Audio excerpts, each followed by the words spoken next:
California's San Joaquin Valley is a region known around the world for its thriving agriculture. In recent years, the region has also become known for growing ideas, innovation, and new ventures. Leading the way is the Lyles Center for Innovation and Entrepreneurship at California State University, Fresno. Founded in 2003, the Lyles Center for Innovation and Entrepreneurship is a nationally ranked entrepreneurship center with a successful track record of inspiring students, faculty, alumni, and community leaders to act on ideas that build a prosperous future.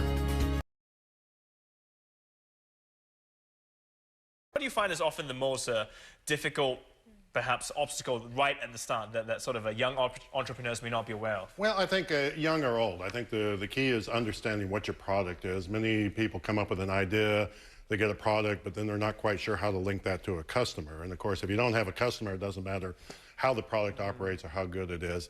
That to me is a fundamental challenge for anyone, because it's hard with a new product or a new idea to figure out who exactly wants it. And I try to remind entrepreneurs all the time that you're not the customer, that you have to rely on someone else to buy your product, even though you love your product. So is that the first essential step, sort of knowing whether your product will work or not work in the market? Absolutely. And the second, and I think this is vitally important, is that the individual needs to have the ability to pursue the entrepreneurial process with a great deal of dedication. Many people will tire from it very quickly. Okay. Let there be two sides to an ideal entrepreneur, one that can look at the content, one that can also sell. I mean, it's helpful if you know something about business, but you take someone like a Steve Jobs, is really not a business person, but he's a good person to cast a vision and put people around him that can move that business forward. So if you don't have strong business schools, you find the people who can do that.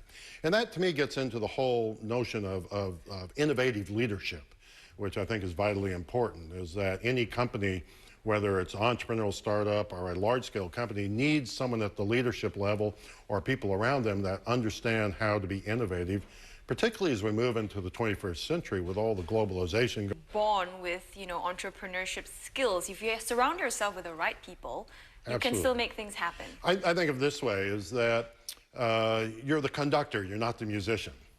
You're the person who needs to find the best flutist, the best bassist, the best percussionist. If you're better than the person playing the music, you probably shouldn't be the conductor. You should be sitting in there playing the music. And so the leader of an organization, and this is part of that innovative process and entrepreneurial skill set, is the person who knows how to make good music out of the orchestra, out of people who have the competencies and skills. How do you guide a company through, so that they reach the global level, say? Well, we look for what their goals are. I mean, you always want to conform to what it is, the vision of the individual and what they're trying to accomplish. So you spend a lot of time with them trying to figure out, are you trying to turn this into a large global enterprise? Or are you just happy to have a nice convenient store on the corner here that's going to service a neighborhood? I tell people, think big first, because you can scale back later. It's hard to think small and scale up. And so at the beginning stage, you want to get a vision of what the potential is, and then you can come down and say, okay, I'm happy, or this is where I want to be. I don't want to put that extra energy, extra effort, the harder labor to try to scale it up. So you've got to have an end goal in sight, in a sense. You've got to know what's at the end of the rainbow, so to speak, and then decide where along the rainbow you decide to stop. You as the individual have to know where you're going. Because otherwise, you'll come up with confused decisions. Well, I guess that's what often happens, because as you're planning along the way, you think, well, maybe we can try doing this, but things keep changing all the time. The innovative pathways, we go into elementary schools, secondary schools, technical schools, and colleges, and we try to give people, as they move through this pathway, the skill sets that they need to be successful. And we think that's important to become kind of an innovative leader in the future. Okay.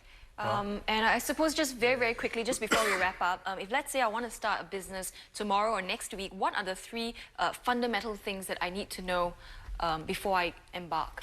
Are you willing to make the commitment?